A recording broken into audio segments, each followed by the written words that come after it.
तो नमस्कार, स्वागत है आपका मेरी कहानियों में।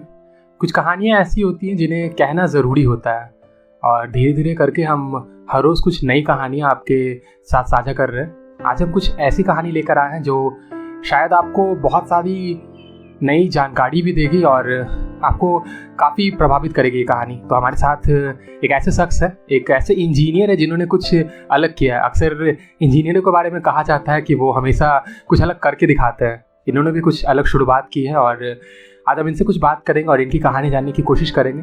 तो आप अपना नाम बताएं। हाँ, मेरा नाम उत्तम सिंह और सभी को नमस्कारम।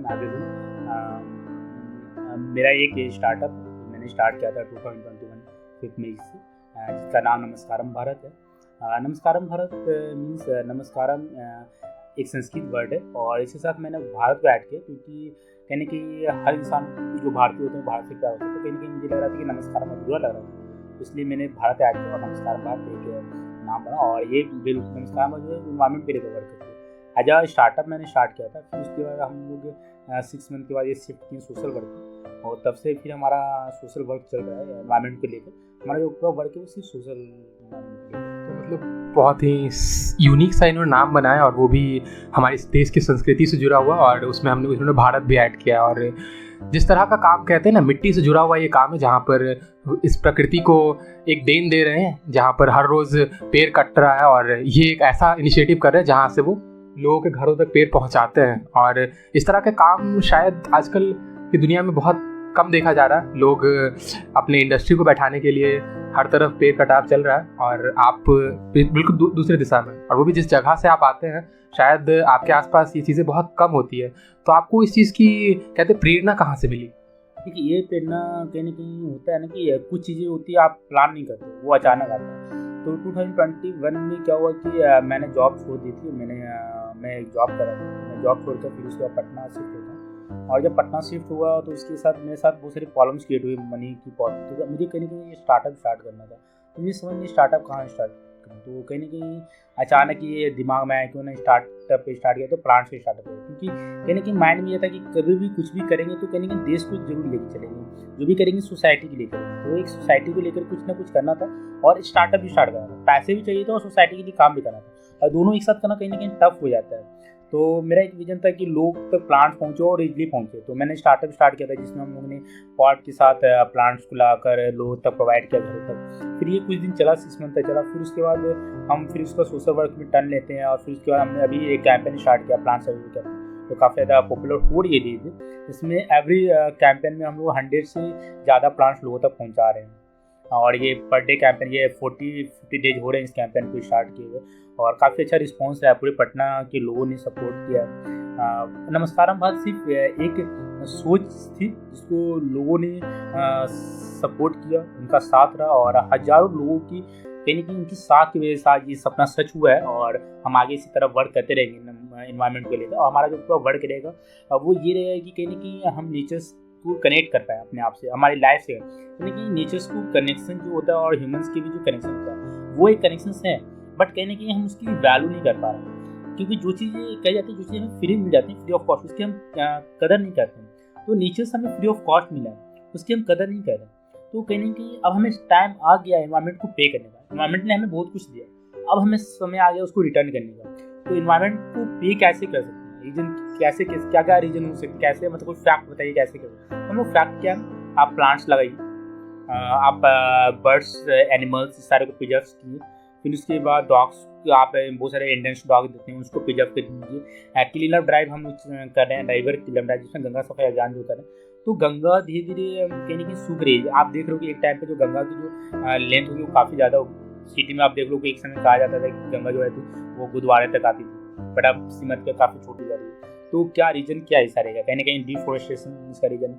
क्योंकि एक रूल्स ये होना चाहिए कि जो भी नदी होती है ना, नदी की 100 मीटर तक जो एरिया होता है वो प्लांट्स से रहना चाहिए। प्लांट्स आपको वहाँ लगे रहना चाहिए। लेकिन ऐसा नहीं है, लोग क्या करें, प्लांट्स वहाँ कट करने के बाद गवर्नमेंट ने क्या किया, प्लांट्स कट के वहाँ पे रोड्स बना दिया, ठीक है। तो इसकी वजह से गंगा कहीं नहीं सूख रही। इसका सबसे बड़ा रीजन है गंगा सूखने का, डैम बनाना, ओवरब्रिज बनाना, ठीक है। आप ऑफकोर्स गवर्नमेंट बोलेगी कि हमें डेवलप करना है कंट्री को, सिटी को, तो ये सारी चीज़ें आप करो सब कुछ, लेकिन आप जो इन्वायरमेंट ने जो हमें दिया है आप उसको हमसे प्रिजर्व करो। और हमें लगता है कि हम जितने इन्वायरमेंट के साथ कर चुके हैं अब हमें प्रिजर्व करने से कुछ नहीं होगा, हमें एक नया एनवायरनमेंट भी क्रिएट करना होगा। तो छोटी सी कोशिश है एनवायरनमेंट को क्रिएट करने की। एक नई सोच, जहाँ पर आपने कहा कि प्रिजर्व करने से ज़्यादा ज़रूरी है अब नया एनवायरनमेंट क्रिएट करना, मतलब बहुत ही नई तरीके की सोच। और कहा जाता है ना कि नेचर से ज़्यादा ताकतवर कोई नहीं होता। आप नेचर से बहुत कुछ ले चुके हैं, लेकिन जिस दिन नेचर वापस लेने को आएगी तो बाढ़ और बहुत सारा सूखा जब हम देखते हैं पेड़ की कमी के कारण, तो इस चीज़ का आप अंदाज़ा नहीं ला सकते कि लोगों को कितना नुकसान होता है। तो बहुत कम लोग होते हैं जो कि किताबों में पढ़ते हैं कि इन सब चीज़ से बचने का एक ही तरीका होता है, एफॉरेस्टेशन। और इस एफॉरेस्टेशन को लोग बिजनेस ज़रूर बना लेते हैं, लेकिन इन जैसे कुछ लोग हैं जो कि इसको बिजनेस ना सोच करके एक सोशल वर्क की तरह काम कर रहे हैं। तो मतलब बहुत इंस्पायरेशनल वर्क है आपका। अच्छा, कोई भी काम आप शुरू करते हैं, और ख़ास करके हम लोग जिस बैकग्राउंड से आते हैं, एक मिडिल क्लास फैमिली से होकर के एक नया काम शुरू करना, एक जॉब छोड़कर, आप जैसे आपने कहा एक जॉब छोड़ा आपने, तो जॉब छोड़कर काम करने में तकलीफ तो बहुत आती है। तो मतलब ये तो ठीक है, आपने जो भी काम किया आपने सक्सेस पाया है, थोड़ा बहुत या आगे बहुत पाएंगे, हमारी शुभकामनाएं कि बहुत पाएंगे। लेकिन आप किस तरह की तकलीफ़ों को सामना करते हैं आजकल? देखिए, जब आप सबसे पहले तो फाइनेंशियल कंडीशन आपके हमेशा प्रॉब्लम्स की होगी। जब आप एक नया विजन लेके चलते हो, जब आप बड़ा विजन लेके चलते हो, तो आपको ये चीज़ क्लियर करना होगा कि आपके साथ जो प्रॉब्लम्स होगी वो भी काफ़ी बड़ी होगी। जब सपने बड़े होंगे तो प्रॉब्लम्स भी बड़ी होगी, और सारे प्रॉब्लम्स को आपको फेस करना होगा। आप प्रॉब्लम से गुस्सा नहीं हो सकते, उससे इरिटेट नहीं हो सकते, आप उसको मजा करो ना। आप जैसे मेरा काम है, तो मैं प्लांट सेवरी कैंप में, जैसे मुझे सुबह डेली 3 बजे 3:30 बजे उठ के जाना होता है, हाजीपुर जाता हूँ, वहाँ से प्लांट्स लेता हूँ, फिर वहाँ से कैंपेन में जाता हूँ। 5:30 में मेरे कैंपेन स्टार्ट होते हैं, तो मुझे 3 बजे उठना होता है। मैं सोता हूँ 12 बजे, ठीक है, 12-1:30 बजे, कभी कभी 1 बज जाता है, तो मैं 2 घंटा 3 घंटा ही सोता हूँ। अब ये सारे करने के बाद फिर वहाँ में आ जाता हूँ। अगर मैं इरिटेट होकर करूँ, या मैं बस ऐसे जनरली पैसा कमाने के लिए, तो मैं इरिटेट हो जाऊँगा, ठीक है। बट इसमें मेरा क्या है, कहने की मेरे को इसमें मजा आ रहा है, ठीक है। आप जैसे स्ट्रगल करने में, अगर आपको जिस दिन आपको स्ट्रगल करने में मजा आने लगेगा ना, उस दिन आपकी सक्सेस ऑफकोर्स अच्छी जगह पहुंचेगी। सक्सेस मिले ना मिले वो अलग बात है, लेकिन आपको जो काम करो उस काम करने में मजा आना चाहिए। जिसका आप मान चलो कि आपको पढ़ने में मन नहीं लगेगा, मैं आपको बोल दूँ आपको आधा घंटा पढ़ने के लिए, आप परेशान हो जाएगा, आधा घंटा भी आप भारी लगेगा।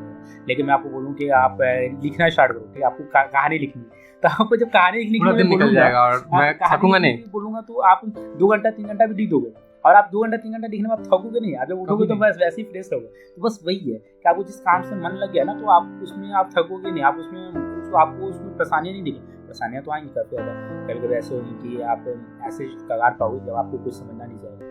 आपके खुद के पेरेंट्स, हाँ, आपको पेरेंट्स को मैं गलत नहीं बोलूँगा, पेरेंट्स हमसे सपोर्टिव होते हैं, लेकिन कहीं ना कहीं वो डरते हैं कि मेरे बच्चे कहीं जिस तरह की ज़िंदगी हमने जी है, गरीबी में जी है, जिस तरह हमने एक चीज़ के लिए घूटा है, जिस तरह हमने सेक्रीफाइसेस की, मेरे बच्चे भी सेक्रीफाइस करते, तो कहीं वो इस डर से आप पे दबाव बनाएंगे कि आप गवर्नमेंट जॉब कर लो, आप जॉब की तैयारी करो, कि अच्छी तरह से करो। लेकिन कहीं ना कहीं जब आपको विजन क्लियर हो कि आपको ये करना है, तो सेक्रीफाइसेस होंगे। आपको ऐसा वक्त भी आएगा कि आपके फैमिली आपके साथ खड़े होंगे, लेकिन कहीं ना कहीं उनको बुरा लगने और आपको देख के उनको लगेगा। और ये इमोशंस सबसे इंपॉर्टेंट, इमोशंस कंट्रोल करने के लिए आप स्ट्रगल करें, इमोशंस कंट्रोल करने, आप बने रहो, कंटिन्यू कर दो, नेवर गिव अप। आपके पास ऐसे जब आपका स्ट्रगल बहुत पीक पे रहेगा ना, तो आपको बहुत बार ऐसा लगेगा, बहुत बार क्या, जैसे मुझे लगता है कि 485 डेज हुए हैं नमस्कार बात को, और 485 डेज मैंने हर दिन स्ट्रगल किया, हर दिन सेक्रीफाइस किया, और हर दिन ऐसा लगा कि छोड़ देते हैं ना, क्यों करते हैं, आज खत्म करते हैं, क्यों जीत पा रहे हैं, कुछ तो हो नहीं रहा है, कुछ चंद लोग बस तालियां मार रहे हैं, छोड़ देते हैं ना, कुछ हो नहीं रहा है, ना पैसे आ रहे हैं, ना सक्सेस मिल रही है, ना कुछ सपोर्ट मिल रहा है, छोड़ देते हैं ना। लेकिन कहीं ना कहीं फिर लगता है कि इतना कुछ किया, 45 एक दिन का जो सेक्रीफाइस था वो याद आ जाता है कि ऐसे कैसे छोड़ सकते हैं। हर इंसान का कंट्रीब्यूशन है, जो पटना में जितने लोगों ने जो नमस्कार बात को जानते हैं, जिन्होंने प्लांट्स हमसे लिया, जो हमसे जुड़े हुए हैं, उनके विचार हमारे साथ जुड़े हुए हैं, तो ये सबका सपना कहीं ना कहीं खत्म हो जाएगा ना। सिर्फ नमस्कार बात खत्म होने से इन सबका विश्वास खत्म हो जाएगा। मैं एक का विश्वास तोड़ सकता हूँ, 2 का तोड़ सकता हूँ, लेकिन हजारों लोगों का विश्वास मैं तोड़ नहीं सकता हूँ। जो नेचर्स पे मेरा जो ट्रस्ट है, नेचर को लेकर कहीं ना कहीं जो बहुत सारे ऐसे लोग हैं जिनका ट्रस्ट रहा है कि हाँ कुछ ना कुछ इन्वायरमेंट को लेकर बढ़कर, जो हमें सपोर्ट करते हैं, जो हमें हमारे साथ खड़े होते हैं हर जगह, अगर मैं छोड़ा हूँ तो वो सबके साथ धोखा होगा ना, वो विश्वासघात होगा। तो ठीक है, सेक्रीफाइस लाइफ है, जिंदगी एक संघर्ष है, और जब तक जिंदगी तब तक संघर्ष है, तो संघर्ष को आपके ऊपर डिपेंड करता है। आप संघर्ष को या तो परेशान होकर झेलिए, या तो मजा करके लिए, या तो हंसी, या तो संघर्ष है, ठीक है, हंसी दीजिए। कहते हैं सफलता पाने के लिए एक जज्बा और बहुत सारे त्याग करने होते हैं, और जैसा कि इन्होंने बताया कि एक काम जो ये कर रहे हैं, यहाँ कई बार इनको लगता है कि इसे छोड़ देना चाहिए। ये आप सबके लिए भी एक सीख है कि जब आप एक बार सोच लेते हो कि कुछ काम करना है तो उसे करना ही होता है, आप उसके लिए बहाने ढूंढ सकते हो हज़ार, लेकिन उसके अंदर अगर आप लगे रहोगे तो ठीक है, 1 दिन नहीं, 2 दिन नहीं, साल 2 साल नहीं, किसी ना किसी दिन सफलता ज़रूर मिलेगी। बस आपको अपने विज़न पे भरोसा करना ज़रूरी है, और साथ साथ बहुत ज़रूरी है कि आप अपने हौसला बना कर रखें, क्योंकि हौसला अगर टूट जाएगा तो फिर कुछ बड़ा नहीं हो पाएगा। और जो लोग बड़ा सोचते हैं वो कभी छोटे के लिए सेटल नहीं होते हैं, और शायद इसीलिए ये अपने जॉब को भी छोड़ करके कुछ अलग करना चाह रहे हैं, और शायद पैसे से बढ़कर भी ये कुछ काम कर रहे हैं। लोग बहुत कुछ जॉब छोड़ते हैं, कोई बिजनेस करता है, कोई नया स्टार्टअप करता है, ये भी एक स्टार्टअप है, लेकिन ये स्टार्टअप से बढ़कर कोई चीज़ है। और इसीलिए मैं आज यहाँ पर हूँ भी। अगर कोई स्टार्टअप होता तो शायद मैं इस कहानी को नहीं सुना रहा होता, क्योंकि ये जो कर रहे हैं वो नेचर के लिए कर रहे हैं, और नेचर से बड़ा कोई पावरफुल इस दुनिया में कोई नहीं है। और नेचर को बचाना, एक नेचर को दोबारा क्रिएट करना। और वैसे पेड़ तो हर जगह मिल जाते हैं, आप आखिर मतलब क्यों समझते हैं कि आप कुछ अलग कर रहे हैं इस पेड़ों के साथ? देखिए मेरे पास जो कुछ प्लांट्स हैं जो यूनिक हो रही है, ठीक है, हमारे पास यूनिक इसलिए कि देखिए ये जो प्लांट्स है, ठीक है, इस सिगोनिया में तो बहुत सारे ऐसे प्लांट्स हैं जो आपको, जैसे वो वहाँ पे आपको हट लिस्ट रखा हुआ, ठीक है, तो हट लिस्ट जो होते हैं वो आपको हर जगह नेचुरली नहीं मिलते। जैसे इस तरह की प्लांट है, ये आपको हर जगह नर्सरी में नहीं मिलती, नॉर्मली कुछ भी जगह मिलती है। इस तरह की प्लांट्स का थोड़ा शौक था बचपन से, इस तरह प्लांट्स होती है, इसकी प्राइस भी ज़्यादा होती है, थोड़ा दिक्कत होती है, बट हम लोगों ने ये रखना स्टार्ट किया। और हम कुछ अलग नहीं कर रहे, ठीक है, सब लोग जो करें वही करें, बस हमारा जो विजन है वो थोड़ा अलग है, ठीक है।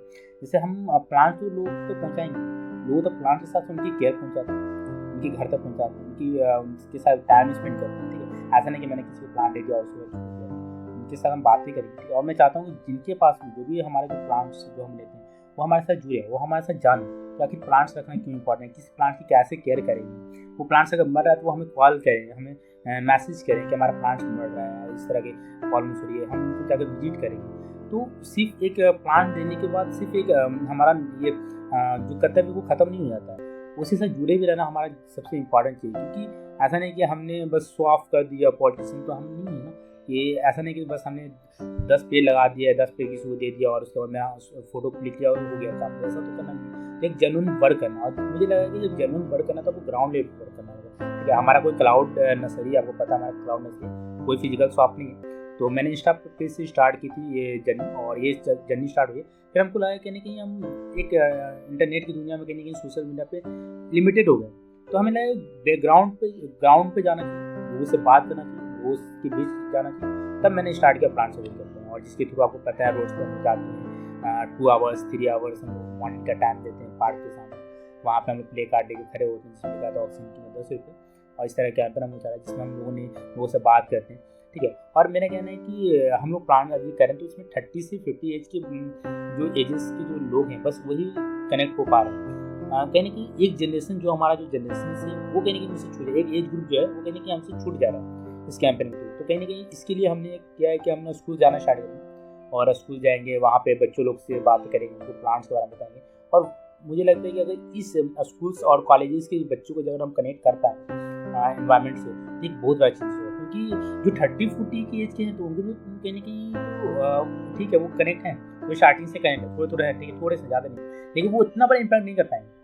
क्योंकि आपको पता होना चाहिए कि जो हमारा इंडिया का जो आबादी है वो 65% यंगेस्ट इंडिया कहा जाता है, यंगेस्ट इंडिया कहा जाता है। तो जब यंगेस्ट इंडिया कहा जाता है तो यहाँ के जब यंग जनरेशन जब आगे आएंगे नेचर्स को लेकर, तो ऑफकोर्स एक बड़ा सा चेंजेस होगा। क्योंकि जब अगर हमारे जैसे आपके जैसे जब जनरेशन के लोग, एज के लोग, जब हम प्लांट्स को लेकर, नेचर्स को लेकर जब कनेक्ट होंगे, नेचर्स का मतलब सिर्फ प्लांट ही नहीं होता, नेचर में जो भी चीज़ हमें मिल रहा है, जिससे भी हमारी लाइफ में सब नेचर्स के अंदर, अगर हम उसको के बारे में जानते हैं, उसमें इंटरेस्ट लगाते हैं, तो वहाँ आने वाले जो बच्चे हैं वो भी हमें देख के आपको, जैसे आप देखिए जैसे मेरे पास, ठीक है, अब मेरे घर में जो भी बच्चे हो, ठीक है, मेरे पेरेंट जो भी मेरे मान के मेरे भाई बहन हैं, या तो जो मेरे आने वाले जनरेशन होंगे, अगर इस तरह की काम कंटिन्यू रहेगी, इसका बात कंटिन्यू रहेगी, वो देखेंगे ना कि क्या हो रहा है बच्चों से, उनकी सराउंडिंग वही चीज़ चलती रहेगी, तो वही चीज़ करेंगे।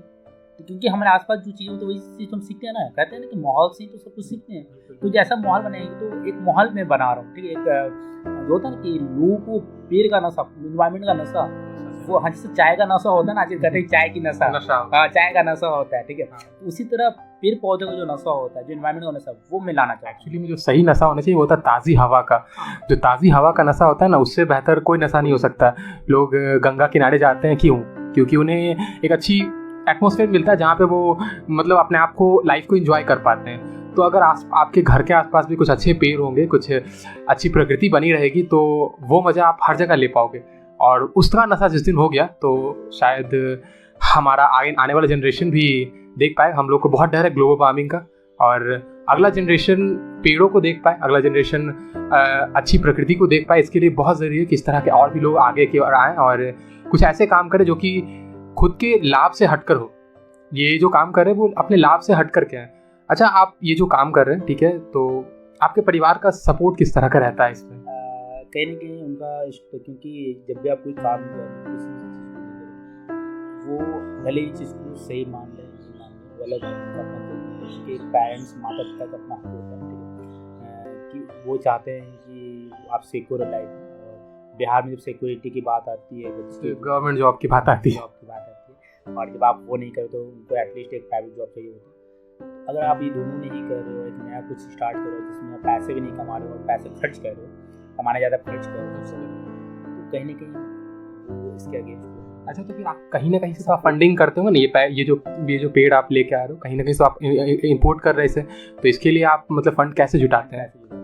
तो ये मैंने स्टार्ट किया था 2021 में, तो मैं एक ट्यूशन स्टार्ट किया था, ठीक है, तो मैं 1500 का ट्यूशन स्टार्ट किया था काम। तो वहाँ से जो 1500 आई थी पर जो मंथली आई थी, वहाँ से मैंने 1500 को इस बिजनेस में लगाया था। वो 1500 से ही स्टार्ट हुआ था नमस्कारम भारत, और 1500 से इस तरह की छोटी छोटी प्लांट्स हम लोगों ने लेके आए थे, ठीक है, इस तरह के, और वहाँ से स्टार्ट हुआ और उस तरह की जर्नी स्टार्ट हुई। जैसे जैसे पैसे आ गए, नमस्कारम भारत का आज तक 1 रुपया भी मेरे पॉकेट में नहीं रहा, मेरे पर्सनल यूज नहीं रहा। सारे एक एक पैसे का हिसाब हम लोग रखते हैं और सारे एक एक पैसे का हिसाब हमारे इस स्टार्टअप में रहा। और इससे अभी तक हम लोग 1500 से स्टार्ट किया था। अभी जो नमस्कारम भारत की बजट है वो अराउंड 1 लाख होगी, 1,20,000 होगी, ठीक है। ये जल्दी रही है, 480 दिनों में ये जल्दी रही थी। और इसमें से हम लोगों ने 30,000 जो पैसे हैं वो सोशल वर्क में खर्च हुए अभी तक, जिससे प्लांटेशन ड्राइव हो गई। एक हम लोग का एक कैंपेन चला था तुलसी दीक्षा, ठीक है, जिसमें हम लोग तुलसी लोगों को दे रहे थे दीक्षा के रूप में। उसमें हर तुलसी में कहीं कहीं कुछ पैसे लगते, तो 400-500 तुलसी हम लोगों ने बांटा, उसमें पैसे खर्च हुए। ठीक, उसके बाद कहीं ना कहीं हमारी प्राइस काफ़ी कम थी, तो उसमें हम लोगों ने प्लांट सेवरी कैंपेन के लिए हमें फंड चाहिए होता, तो वहाँ भी हम लोग फंड यूज करते। तो ये सारा कहीं ना कहीं जितनी इनकम हमारे पास आती है उसका 30 से जरूर हम कुछ अच्छा कर रहे होंगे। तो ये आज के जनरेशन के लिए एक शिक्षा भी है कि जो लोग 1500 रुपये लेकर के होटल्स में जाते हैं, रेस्टोरेंट में जाते हैं और उसको कुछ घंटे में ही खर्च कर देते हैं, वहाँ पर आज के ही कुछ एक ऐसे इंसान है जिन्होंने 1500 रुपये से लेकर के एक ऐसा काम शुरू किया जिसे आज एक अलग लेवल पे लेके गए हैं। तो आज आपसे बात करके बहुत खुशी मिली और बहुत कुछ सीखने को मिला है, और उम्मीद करते हैं कि आपको भी मुझसे बात करके बहुत पसंद आया। ये बहुत अच्छी बात है हमारे लिए कि आप यहाँ पे आए, और ये हमारे लिए सौभाग्यशाली की बात है कि आप यहाँ पे आए और अपना वक्त दिया। और शायद इस आपकी जो इस मेहनत की वजह से शायद कुछ लोगों की बात नहीं, और जो हमारी जो जनरेशन हैं, जो हमारे बच्चे हैं, जो स्कूल के बच्चे हैं या कॉलेज के बच्चे हैं, उनमें चेंजेस अगर वो आते हैं इन्वायरमेंट को लेकर, तो ये बड़ा एक बदलाव होगा। और मैं नमस्कारम भारत का एक सोच यही था कि हम एक क्रांति लेके आएंगे, तो एक क्रांति की शुरुआत हो चुकी है, ठीक है। हमने मसाल जला ली है और ये इस मसाल को हम लेकर पूरे भारत तक, हर एक भारत के हर एक कोने पे जाएंगे पूरे। देखिए मेरा जो पेज होगा इंस्टाग्राम जो पेज है नमस्कारम भारत, आप उसमें जाकर देखिएगा तो उसमें लिखा हो वसुदेव कुटुंबकम। वसुदेव कुटुंबकम का मतलब होता है कि पूरी जो धरा है, पूरी जो पृथ्वी है वो हमारे परिवार है, ठीक है। हम किसी एक स्पेसिफिक देश को या किसी एक फिजिकल ज्योग्राफिकल एरिया को हम नहीं कह सकते, हम पूरी एरिया को, हम पूरी धरा, पूरे विश्व को अपना मानते हैं और सबको अपना परिवार मानते हैं। क्रांति जो हमने स्टार्ट की है, जो हमारे नमस्कारम भारत के द्वारा स्टार्ट की है, ये क्रांति हम पूरी दुनिया में लेकर जाएंगे। वक्त लगेगा, हो सकता है कि उम्र, हो सकता है कि आने वाले साल 50 साल, 60 साल, 70 साल भी लग सकते हैं, हो सकता है मैं ना हूँ, लेकिन मैं चाहता हूँ कि जो क्रांति स्टार्ट शुरू की गई है वो हमेशा चलता रहे, और ये पूरी क्रांति एक बड़ी सी रिलेशंस लेकर हमारे बच्चे इसमें आए, हमारे आने वाले जनरेशन इसमें सपोर्ट करें, क्योंकि आप अकेले कुछ नहीं कर सकते। आप अकेले कितना आगे बढ़ोगे, जब तक सब हेल्पिंग हैंड हमारे पास नहीं होगा आप कुछ नहीं कर सकते। तो हेल्पिंग हैंड जैसे जैसे हमारे साथ जुड़ेंगे, हमारी क्रांति एक बड़ी क्रांति बनती जाएगी, ठीक है। लोगों का सपोर्ट रहा तो काफ़ी अच्छे आगे तक चलेंगे।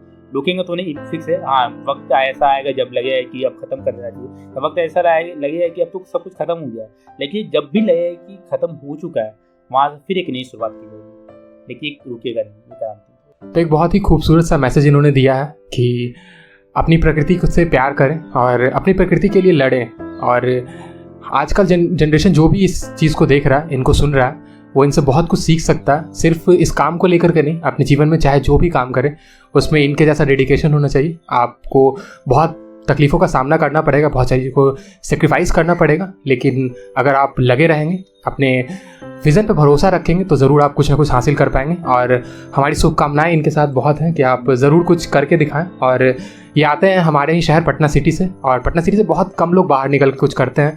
और हम एक चीज़ और चाहेंगे आपसे कि आप जब भी अपना कोई प्लान भेजते हैं नमस्कारम भारत के टैग के साथ, तो आप कहीं ना कहीं एक पटना सिटी का नाम ज़रूर उसमें कभी ऐड करें, ताकि ये इसे पुराना पटना हम कहते हैं, जैसे पुरानी दिल्ली है, ठीक है ना। पटना यही हुआ करता था कभी, पाटलिपुत्र का यही जो था राजधानी वो यही थी, ठीक है ना। तो बाकी सब बाद में बसा है और इसे लोग भुला गए हैं। तो हम चाहेंगे कि आप इसे फिर से जिंदा करें। हम हमेशा इस चीज़ की आवाज़ उठाते हैं, तो आप इसी शहर से हैं, तो हम चाहेंगे कि आप पटना सिटी का नाम भी थोड़ा लगाएं, ठीक है ना। तो यही थी हमारी आज की कहानी। तो आगे सुनते रहें मेरी कहानियाँ और मोहब्बत बनाए रखें। शुक्रिया।